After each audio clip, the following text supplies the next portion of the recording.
Student hope you will be fine. Previous lecture में हमने classical waterfall model study किया था। आज हम इटरेटिव वाटरफॉल मॉडल को स्टडी करेंगे। इससे पहले हम क्लासिकल वाटरफॉल मॉडल के एडवांटेजेस और डिसएडवांटेजेस के बारे में स्टडी करते हैं। देखिए, क्लासिकल वाटरफॉल मॉडल जो है वो हमारा आइडियलिस्टिक मॉडल है, वो हमारा बेसिक मॉडल है जिसके थ्रू हम सॉफ्टवेयर डेवलपमेंट करते हैं। बट इसको रियल प्रोजेक्ट्स में इम्प्लीमेंट करना बहुत ही मुश्किल होता है क्योंकि यहाँ पर फीडबैक पाथ नहीं है। स्टूडेंट्स, अगर हम क्लासिकल वाटरफॉल मॉडल के एडवांटेजेस की बात करें तो जैसा कि मैंने आपको बताया, एक आइडियलिस्टिक मॉडल है सॉफ्टवेयर डेवलपमेंट के लिए। इट इज़ वेरी सिंपल, ये बहुत ही सिंपल है, इसलिए इसको बेसिस माना जाता है, बेसिक मॉडल माना जाता है किसी भी सॉफ्टवेयर डेवलपमेंट लाइफ साइकिल के लिए। स्टूडेंट्स, इसके कुछ मेजर एडवांटेजेस हैं, उनको हम डिस्कस करेंगे।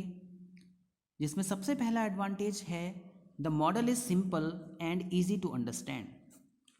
ये मॉडल बहुत ही सिंपल है और इसको समझना बहुत ही आसान है। जैसा कि मैंने आपको बताया, 6 स्टेजेस होती हैं। सबसे पहले फिजिबिलिटी आती है, इसके बाद रिक्वायरमेंट एनालिसिस एंड स्पेसिफिकेशन होता है, डिज़ाइन फेज़ होता है, डिज़ाइन फेज़ के बाद में डेवलपमेंट, कोडिंग और यूनिट टेस्टिंग होती है, सिस्टम एंड इंटीग्रेशन टेस्टिंग होती है और लास्ट में हमारे पास में मेंटेनेंस फेज़ आता है। मीन्स जो भी सॉफ्टवेयर डेवलपमेंट होगा वो इन फेजेस के थ्रू होगा। आप पहला फेज़ कंप्लीट करेंगे, उसको कंप्लीट करने के बाद में ही आप नेक्स्ट फेज़ में जा सकते हैं। एक स्टेप बाय स्टेप डेवलपमेंट है, हर स्टेप की अपनी एक इम्पोर्टेंस है, वो आपको एक नेसेसरी रिक्वायरमेंट बताता है कि इस स्टेप में आपको क्या करना है। स्टूडेंट्स, इस फेज़ की अगर हम बात करें तो phases in this model are processed at one time. देखिए, बहुत बड़ा एडवांटेज है कि आपको एक स्टेप को केवल एक ही बार प्रोसेस करना है। जैसे फिजिबिलिटी है तो आपको केवल एक बार फिजिबिलिटी करनी है, रिक्वायरमेंट एनालिसिस है तो आपने उसको जो भी कस्टमर की रिक्वायरमेंट हैं उनको मेंशन करना है, डिज़ाइन करना है एट ए टाइम। ऐसा नहीं कि आप बार बार उसको चेंज करें, जैसा कि हम इटरेटिव वाटरफॉल मॉडल में करेंगे। स्टूडेंट्स, जितनी भी स्टेजेस हैं इस मॉडल की, क्लासिकल वाटरफॉल मॉडल की, उनको क्लियरली डिफाइन किया गया है। मीन्स आपको मेंटेनेंस फेज में क्या करना है, जैसे करेक्टिव मेंटेनेंस होती है, परफेक्टिव मेंटेनेंस होती है, एडेप्टिव मेंटेनेंस होती है। फिजिबिलिटी की बात करें तो टेक्निकल फिजिबिलिटी होती है, बिहेवियर फिजिबिलिटी होती है। स्टूडेंट्स, तो ये सारे के सारे स्टेप्स बिल्कुल क्लियरली डिफाइन हैं कि आपको इस पर्टिकुलर स्टेज में क्या वर्किंग परफॉर्म करनी है, क्या टास्क परफॉर्म करना है। इस मॉडल की अगर हम बात करें तो जो हमारा क्लासिकल वाटरफॉल मॉडल है वो बहुत ही क्लियर है और वेल अंडरस्टूड है माइलस्टोन्स के लिए। जितने भी स्टेप्स उन सबको हमने यहाँ पे माइलस्टोन कह दिया है, फेजेस कह दिया है।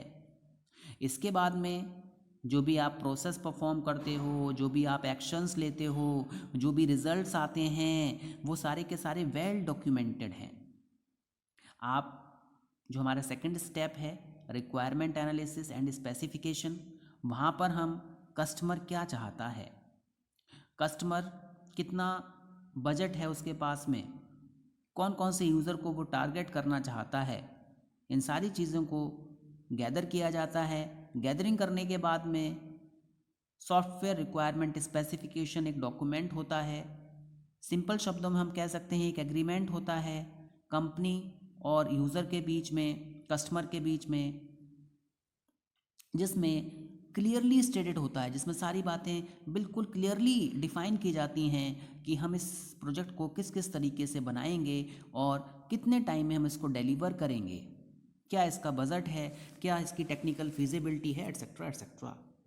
देखिए, इस वाटरफॉल मॉडल की सबसे बड़ी जो खासियत है वो है गुड हैबिट्स को रीइंफोर्स करना। जैसे पहले आप डिफ़ाइन करेंगे, बाद में डिज़ाइन करेंगे। ऐसा नहीं है कि पहले आपने डिज़ाइन बना लिया उसके बाद में आपने रिक्वायरमेंट्स को डिफ़ाइन किया। तो एक क्या है, गुड हैबिट है। जैसे कि आपको बताया गया कि अगर आप कोई गुड सॉफ्टवेयर बनाना चाहते हैं तो वहाँ पर आपको बहुत सारी हैबिट्स को अपने अंदर रीइंफोर्स करना होता है। जैसे आप कमेंट्स का यूज़ करते हैं, आप जिस भी फंक्शंस को क्रिएट करेंगे कमेंट के थ्रू मेंशन करेंगे कि इसका क्या यूज़ है। इसी तरीके से यहाँ पर पहले डिफाइनिंग होती है, रिक्वायरमेंट एनालिसिस होती है, एसआरएस बनता है, उसके बाद में हमारे पास में यहाँ पे डिज़ाइन फेज़ आता है। इसके बाद डिज़ाइन होने के बाद में हम कोडिंग करते हैं। ऐसा नहीं है कि पहले हमने कोड किया और बाद में डिज़ाइन किया। तो ये गुड हैबिट है, डिज़ाइन करने से पहले आप उसको डिफ़ाइन कीजिए और कोड करने से पहले उसको डिज़ाइन कीजिए। स्टूडेंट्स, क्लासिकल वाटरफॉल मॉडल की अगर हम बात करें तो ये जो मॉडल है छोटे प्रोजेक्ट्स के लिए बहुत ही अच्छा है। ऐसे प्रोजेक्ट्स जहाँ पर यूज़र की रिक्वायरमेंट चेंज नहीं हो रही है, कस्टमर की रिक्वायरमेंट चेंज नहीं हो रही है, तो आप वहाँ पे क्लासिकल वाटरफॉल मॉडल को अप्लाई कर सकते हैं। ये हमारा बेसिक और आइडियलिस्टिक फंडामेंटल सिस्टम और software development life cycle model है। नाउ हम इसके कुछ डिसएडवांटेजेस की बात करेंगे।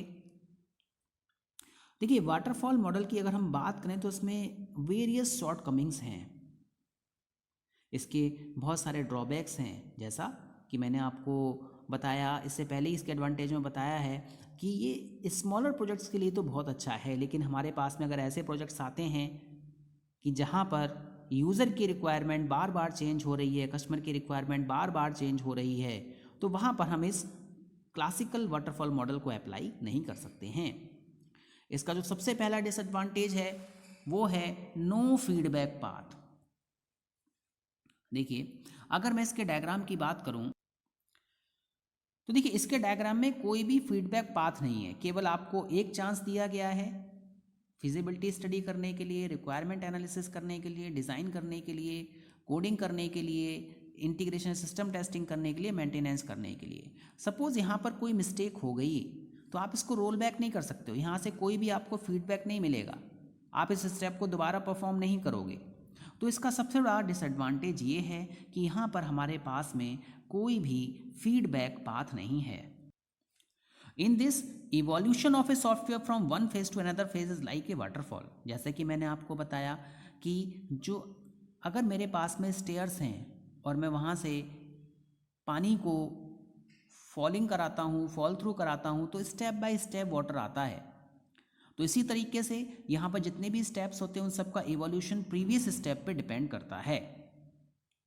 और इस वाटरफॉल मॉडल में, क्लासिकल वाटरफॉल मॉडल में, हम ये मान के चलते हैं कि जो प्रीवियस स्टेप है, जो प्रीवियस फेज परफॉर्म किया गया है, वहाँ पे कोई भी एरर कमिट नहीं हुई है डेवलपर के थ्रू। तो हम ये कह सकते हैं कि यहाँ पर ऐसा कोई मैकेनिज्म नहीं है जिसके थ्रू आप कोई एरर करेक्शन कर सकें। माना कि फिजिबिलिटी स्टडी में कोई एरर हो गई है, आपने टेक्निकल फिजिबिलिटी नहीं की, आपने ये नहीं देखा कि मेरे पास में ऐसी डेवलपमेंट टीम है जिसके थ्रू मैं इस प्रोजेक्ट को बना सकूंगा या नहीं बना सकूंगा, और आपने उस प्रोजेक्ट को स्टार्ट कर दिया, तो ये निश्चित सी बात है कि आपका ये जो प्रोजेक्ट है वो फेलियर हो जाएगा। स्टूडेंट्स, इसके बाद में दूसरा जो हमारा डिसएडवांटेज है, difficult to accommodate change request. देखिए, जैसे कि मैंने आपको बताया कि यहाँ पर कोई भी फीडबैक पाथ नहीं है। अगर किसी स्टेप में एरर आ गई तो आपको पूरा का पूरा रोल बैक करना पड़ेगा और दोबारा सारे के सारे स्टेप्स को परफॉर्म करना पड़ेगा। यहाँ पर चेंज का एकोमोडेशन नहीं है। सपोज़ कस्टमर की रिक्वायरमेंट चेंज हो रही है, तो आप कैसे इसको चेंज करेंगे? क्योंकि आप फिजिबिलिटी स्टडी को परफॉर्म कर चुके हैं, रिक्वायरमेंट एनालिसिस को परफॉर्म कर चुके हैं, डिज़ाइनिंग हो रही है, देन रिक्वायरमेंट चेंज हुई, तो इट मीन्स आपको दोबारा फिजिबिलिटी स्टडी परफॉर्म करनी पड़ेगी, रिक्वायरमेंट एनालिसिस परफॉर्म करनी पड़ेगी, तो फिर आप दोबारा डिज़ाइन फेज पे आएंगे। हम ये कह सकते हैं, this model assume that all the customer requirements can be completely and correctly defined at the beginning of the project. इस मॉडल में हम ये मान कर चलते हैं कि कस्टमर ने अपनी सारी रिक्वायरमेंट जो हैं वो करेक्टली और कंप्लीटली, पूर्ण रूप से डिफाइन की हैं प्रोजेक्ट स्टार्ट होने से पहले। बट ऐसा होता नहीं है। कस्टमर की रिक्वायरमेंट टाइम के अकॉर्डिंग चेंज होती रहती है। स्टूडेंट्स, हम बात करें एंड्रॉयड ऑपरेटिंग सिस्टम की या फिर हम स्मार्टफोन की बात करें, पहले हमारे पास में कीपैड फ़ोन्स थे, आजकल आप लोग स्मार्टफोन्स की यूज़ कर रहे हैं। तो आपकी जो रिक्वायरमेंट है वो टाइम टू टाइम चेंज हो रही है। आपने देखा होगा आजकल एक मोबाइल में भी हम 4 GB RAM 64 GB internal memory आ रही है। मीन्स स्टोरेज कैपेसिटी बढ़ती जा रही है जैसे जैसे यूज़र की रिक्वायरमेंट चेंज हो रही है या फिर सॉफ्टवेयर का साइज़ इंक्रीज हो रहा है। तो इस वाटरफॉल क्लासिकल वाटरफॉल मॉडल में चेंजेस को एकोमोडेट करने की कैपेबिलिटी नहीं है। Student, next point, no overlapping of phases. देखिए यहाँ पे फेजेस ओवरलैप नहीं करते हैं। सबसे बड़ा जो एडवांटेज आपको ये बताया गया था कि एक फेज को आप एक टाइम में कंप्लीट कर रहे हो, ओवरलैपिंग नहीं हो रही है। तो हम ये कह सकते हैं this model recommends that new phase can start only after the completion of previous phase. Means आप पैरेलल प्रोसेसिंग नहीं कर पाएंगे। जब तक पहला स्टेप कंप्लीट नहीं होगा तब तक आप सेकंड स्टेप पे नहीं आएंगे। स्टूडेंट्स, इससे क्या होगा, टाइम ज़्यादा लगेगा और कॉस्ट भी ज़्यादा आएगी। ओवरलैपिंग इसलिए ज़रूरी होती है जिससे कि हम एफिशिएंसी बढ़ा सकते हैं, कॉस्ट को कम कर सकते हैं और टाइमली अपने प्रोजेक्ट को डिलीवर कर सकते हैं। फॉर एग्जाम्पल, देखिए डिज़ाइनिंग चल रही है, अगर मैंने एक मॉड्यूल का डिज़ाइन कर लिया तो उसको मैं कोडिंग के लिए दे सकता हूँ किसी एक डेवलपर के लिए। दूसरा मॉड्यूल डिज़ाइन हुआ, दूसरे डेवलपर को दे दिया। मुझे वेट नहीं करना है कि पूरी की पूरी डिज़ाइनिंग कंप्लीट हो उसके बाद में मैं कोडिंग स्टार्ट करूँ। इट मीन्स कि पैरेलल प्रोसेसिंग हम यहाँ पे नहीं कर सकते हैं। पैरेलल प्रोसेसिंग करेंगे तो हमारे प्रोजेक्ट की एफिशिएंसी बढ़ेगी, जो कि इसमें नहीं है। ये इसका एक मेजर ड्रॉबैक है। स्टूडेंट्स, इन सब ड्रॉबैक्स को दूर करने के लिए इटरेटिव वाटरफॉल मॉडल को यूज़ किया गया। देखिए, अगर हम बात करें प्रैक्टिकल सॉफ्टवेयर डेवलपमेंट की, प्रोजेक्ट्स की, रियल प्रोजेक्ट्स की, तो वहाँ पर क्लासिकल वाटरफॉल मॉडल को यूज़ करना बड़ा ही मुश्किल है, क्योंकि रियल टाइम प्रोजेक्ट्स में यूज़र की रिक्वायरमेंट लगातार चेंज होती रहती है। तो इसके लिए इटरेटिव वाटरफॉल मॉडल को यूज़ किया गया।